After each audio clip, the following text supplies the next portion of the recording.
Ladies and gentlemen, Paul Leslie presents. And now your host, Paul Leslie. Ladies and gentlemen, it is my pleasure to welcome our special guest, TK. Thank you so much for Hello. joining us. Thanks for having me, Paul. I'm glad to be here. All right, it's a pleasure. I think most stories are best from the beginning. What was life like growing up? Oh, for me, it was a simple, happy life. I'm just a boy from the Midwest, and I lived kind of out in the country, but just far enough out of the city to be in the country, so I was close enough to stuff. There was good schools out there, and it was a happy, pretty normal American childhood, I would say. You could say that you're in part the mastermind behind this website, ElliotMints.com, and it is quite a website. How did you? Thank you. You're welcome. Thank you, actually. How did you learn about this web and media artistry? Oh, I picked up a number of skills when I was working for a recording artist for many years. I don't live in LA anymore, but I lived in Los Angeles for a good 15 years, and most of that time I worked for a recording artist who was signed to Interscope Records. She never really went anywhere, but I worked for her for many years, and I was basically her sound engineer at the beginning. But then because I was the only person on her personal staff, I picked up all the other skills. I learned how to edit video. I learned how to not only do music, but other kinds of audio editing and sound design. And then eventually when we started to go on the internet, I learned how to do websites and all her social media and how to hack the MySpace page. And I learned Flash. And so I got into coding as well. And that also ties into web design. There's a lot of coding in it. And so I just picked up all these skills one by one just in a course of working as her. I was also a system administrator as well. I was kind of like the Johnny of all trades. When I've interviewed Elliot, for anyone who's kind of just a curiosity seeker here, who's checking this out, who is this Elliot Mintz? Well, as the website is a roundabout way of a memoir of him. He didn't want to write a traditional memoir, and he doesn't like to write in books in general. But he had all this stuff on tape, different media, sound and video and such. He has piles of it from way back, and so the site itself kind of, if it taken as a whole, it takes you through a great part of his whole adulthood, really, and you can see who he is from the site. You get to know him. He's an interesting character that's been in the midst, in the kind of the thick of the American entertainment industry, really. It's centered in Los Angeles. He's kind of been in the middle of it for a long time and very close to it. And thus, since so many of us are also fascinated with celebrity and entertainment, that he himself has become an interesting figure in and of himself. How did you come to meet Elliot Mintz? Through actually another person I think you'll be interviewing, Jim Ladd, the DJ from Los Angeles. I was introduced to Elliot through Jim because incidentally, Jim had given me my first big break on the internet design stage when he just tapped me to design his MySpace page. It turned out really well. Everybody liked it. So I was kind of referred by a mutual friend of Jim and Elliot's to Elliot, who was looking to make a website and was having trouble finding the right person to do it. So it was a friend of a friend thing. Interesting. When you first met Elliot Mintz, what was your first impression? Oh, it's the first meeting with Elliot. Sometimes it's kind of it's to impress a little bit. He has you drive up to his house up on Mulholland Drive. It's a very treacherous and beautiful drive up there, and beautiful home and overlooking the city. It's for just a kind of like a poor boy like me, that was kind of impressive. This seemed to suggest this is kind of the big time, but he's very well-mannered and kind and generous. Of course, he was a friend of a friend, so I was at ease anyway. But just a genteel, intelligent man. That's my first impression. One of the things that people can find on this website, ElliotMints.com, is they can find these interviews. There's a collection of them. And my Mhm. understanding is a lot of these interviews were old tapes. How did you go about getting them in a format where they could be heard on the website?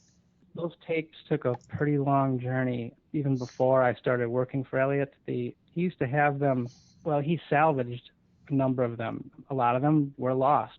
So he's got like a fraction of what he used to have. He used to have like reel-to-reel audio tape, a lot of it, like a big pile of it. And at one point, he had a secretary or someone who was working for him transfer it all to VHS.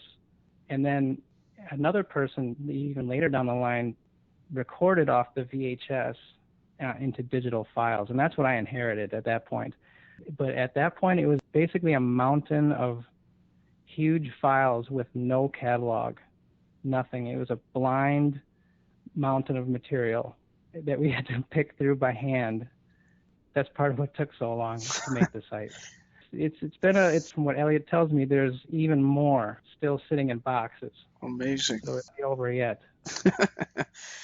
Well, in addition to just what you said about these unmarked tapes, what was the biggest challenge you faced to get ElliotMintz.com live? It was organizational challenge logistically, and because he had, and that's just one example, that mountain of tape. There's stuff from all over the place, and we worked on it for over a long period of time, and there were many revisions to some of the work, and then at some point we had, of course, we had other people involved, other production crews. When he did those interviews in his living room, we had production crews from the outside we were working with, and so we were constantly having to adapt to other teams and getting stuff from them and then doing our edits. And like I said, after a while, we started having multiple versions of things and you start losing track. And over time, you realize that you should have been more organized in the beginning. But we finally ironed it out. But yeah, the biggest challenge was in keeping it organized, finding everything.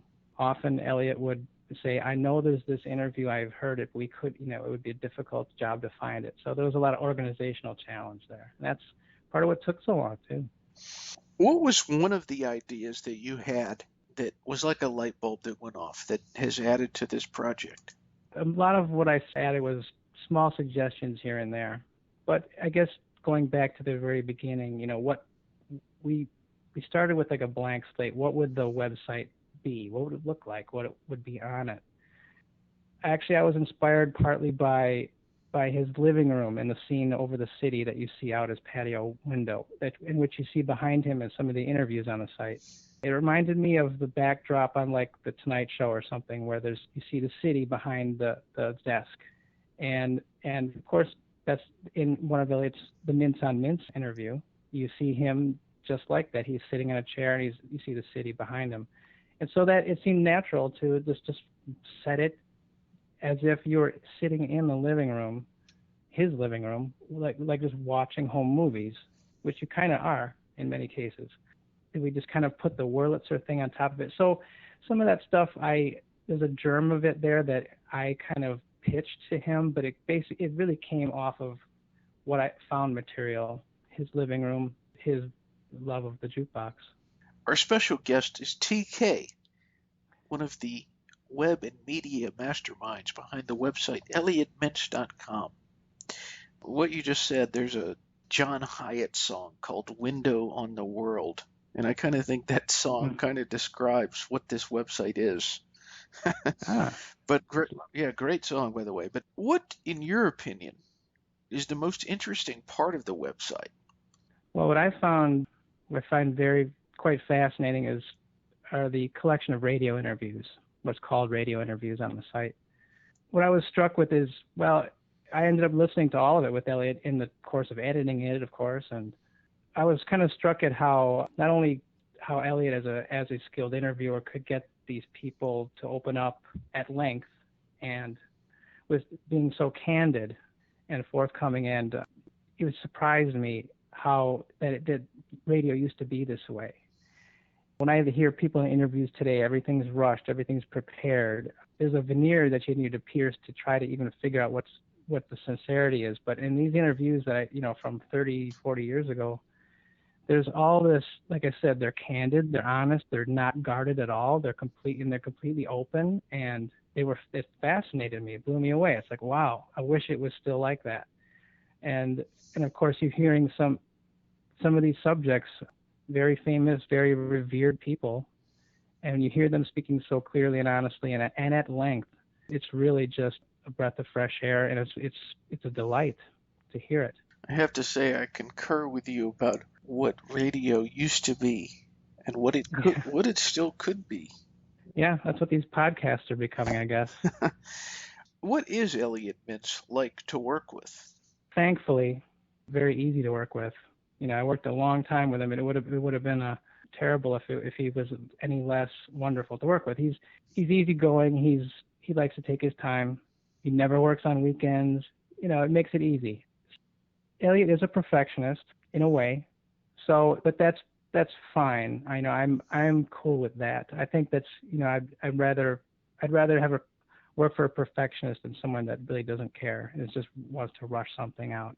I take pride in the work just as much as he does, and he couldn't be more easy, kinder, and gentler, and more understanding person to work with. It just took a little longer, that's all. One thing that I think is definitely true, there are not many people who could argue with the notion that Elliot Mintz has led a very interesting life. Why do you think he has lived such an interesting life? I guess, number one, there's the proximity factor. I don't know, I forget who said the saying that success is 80% showing up or something. Elliot has been right in there. He was interviewing people, authors, actors, musicians. So he was constantly being exposed to those people. And he lived in Laurel Canyon. All his neighbors were all rock stars and stuff. He was just there. When you show up and you're there, you're witness to all that great stuff that happened. And also, as you hear evidence in a lot of his interviews, he's got a lot of very natural curiosity and fascination and enthusiasm that really brings out a lot of stuff in the people he's interviewing. And that also keeps him engaged. People trust him. He's friends with everyone of a certain out there. And so it's just being there, being engaged, and being cool. I think it just keeps you in the game. Tell me about some of the people you met as a result of doing this project, ElliotMintz.com. We did a few things. I mean, basically the subjects he had in his living room. Those were the more interesting. Meeting Sean Lennon, Marianne Williamson. Those were cool people. It was kind of interesting to film them and stuff. Those are probably what I would say are the more interesting aspects. Of those fireside chats that he had, was there one that you thought was especially interesting? I like the Sean one, Sean Lennon, just because he and Elliot are so familiar in almost a familial way. It's not like another interview. It's almost, they have like a shorthand going on and a wink wink. It's very entertaining to watch. So that, yeah, I'd say that one is the most interesting one to me. What is the best thing about being TK? I guess TK itself is like a persona in a sense. It goes back to the early days of social media on MySpace. I picked a persona. I stylized it, so TK is really kind of like a enhanced version of me, and I kind of like that. I like keeping it separate from my own identity. So I like the anonymity of TK, and he can be like the cooler version of this other guy that I don't think people would be as interested in. So, for anyone who hears this, what do you want to say to the people who have tuned into this? As a general admonition to the world, I guess I would admonish people to practice humility. I notice how people's opinions are so hardened nowadays, and we're seeing cultures hardened against each other and ethnicities, et cetera. And I'm seeing a lot of hardening in many different ways, and it seems to me that people they're embracing certainty when they should really have a little bit of humility about what they really know and what they really don't, and what they're holding in their hearts. I find cultures that are going to war with each other and political parties that won't talk to each other, they seem to be manifestations of an immodesty that seems to be dangerous. And so I'd love to see everyone recognize or try to re-recognize the importance of humility. Wow. I have been asking people that open-ended question for 11 years, and I've never had anybody say that. Oh, That's a great answer. oh, thank you. You mentioned a while ago that TK is kind of like your alter ego in a way. Yeah. Who would you say you are at heart? I'm just an average boy, just an average American boy. And yeah, when I say humility, I guess it's because I come from a perspective of being very humble. I'm just another guy. I'm doing my best. If I can do something special or contribute to the stream of humanity, I'll do it. I don't need to have my name on a statue. I would love to have the satisfaction of having done something and just, knowing that. I'm just another guy, I think. Just kind of another meteor going across the sky. Oh yeah, one more thing. This is that's something I noticed the other day. On the website, when you click on the little statue in the corner, I believe it turns into Buddha. Yeah. What's that all about?